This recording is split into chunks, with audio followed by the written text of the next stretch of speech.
আলাইকুম ওয়া রাহমাতুল্লাহ। আপনারা খুব ভালো করে জানেন যে আমাদের নোয়া ফাউন্ডেশনের একটি স্লোগান আছে, একের সাহায্যে অন্যের জীবন। এর উপর ভিত্তি করেই আমরা প্রতি রমাদানেই ইফতার সামগ্রী বিতরণের একটা প্রোগ্রাম করে আসি, যেটা 2021 থেকে চলে আসতেছে আলহামদুলিল্লাহ। এবারেও আমরা পঞ্চমবারের মতো আমরা এই ইফতার সামগ্রী বিতরণের আয়োজনটি করতে যাচ্ছি। আমি ইফতার দেওয়ার ফজিলতের ব্যাপারে আল্লাহ রাসূল সাল্লাল্লাহু আলাইহি সাল্লামের মুখশ্রিত বাণী আপনাদেরকে শোনাতে চাই। আল্লাহ রাসূল সাল্লাল্লাহু আলাইহি সাল্লাম বলেন, যে ব্যক্তি কোনো রোজাদারকে ইফতার করায় সে রোজাদারের সমান সওয়াব পাবে, রোজাদারের সওয়াব থেকে কিছুই কমাবে না। আমাদের এই ইফতার সামগ্রীর মধ্যে একটা মূল লক্ষ্য থাকে এই ধরনের ফ্যামিলিগুলোকে আইডেন্টিফাই করা এবং তাদের মাঝে এই ইফতার সামগ্রীগুলো বিতরণের চেষ্টা করি।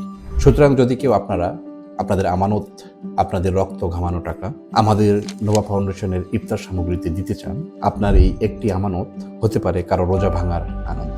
আমরা আশা রাখছি আপনার পাঠানো অনুদান, আপনার দেওয়া প্রতিটি টাকা ইফতার সামগ্রী বিতরণে ব্যয় করা হবে ইনশাআল্লাহ।